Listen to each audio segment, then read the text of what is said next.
Today we have stressless, and just so you know, that is the last of its kind. Try a healthy new recipe.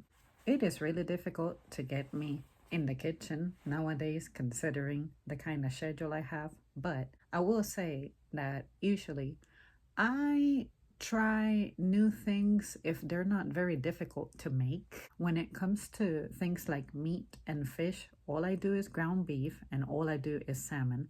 I have never cooked a steak. I have never cooked chicken that isn't already prepared in some way. I have had to prepare raw chicken that I bought by accident one time, meaning I bought it refrigerated and I thought that it was pre-cooked, but it wasn't. So I had to make sure I cooked it well. I left it cooking for way longer than it was recommended because I was just paranoid. It's one of those that it includes its own little sauce with it. That wasn't bad. But outside of that, for me to get creative and crazy in the kitchen, the only way I do it is if while I'm at work and I see so much food coming through, if I get an idea for something that I'm confident I can make work out, that's how I'll get into it. But outside of that, I probably wouldn't. I just don't trust myself a lot with stuff like that, only because I don't practice it often. I just know the things that I know which seasonings work for me.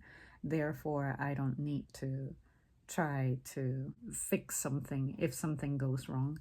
And I also don't feel like following recipes because I learned to cook pretty much by eyeballing everything. That's how my grandma cooks. That's how my mom cooks. That's how I cook. Way that I cook already, it just works for me. I just don't care to elaborate on it any further. That's pretty much the note of meats. Now, something that I love to get crazy with is the versatile things. Things like eggs and pastas. Quinoa here and there when I make it, I try to come up with new ways of having it. Should I add vegetables to it?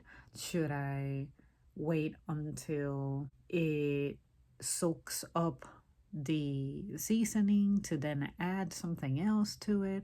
Just how should I go about it? And honestly, I also feel like I have my formula down for those things as well. When it comes to pasta, I find it difficult to do something with pesto. Believe it or not, it shocks me. I can't get it to taste quite like what I'm imagining. But I think that it's because I may need to play with the parm cheese a little bit. Outside of that, I'm good with just having everything that I ever prepared the way it is. I don't really care for adventuring. Now, if I'm going to go out and eat somewhere else, somewhere new, that I can be more inspired with. But if it's my own cooking, my own doing, my own stuff, I don't know. It's hard to get me to feel inspired in that regard. But what I will do from time to time is if I already like something, say if I like spring mix, what else can I add to it? Add pecans, add walnuts, add raw onions, little things like that. But I really haven't stepped out of that since whenever I discovered that all them years ago. Well, there you guys have it. That's it for me. Thank you so much for tuning in. Let me know how you feel about this one, and I'll see you next time.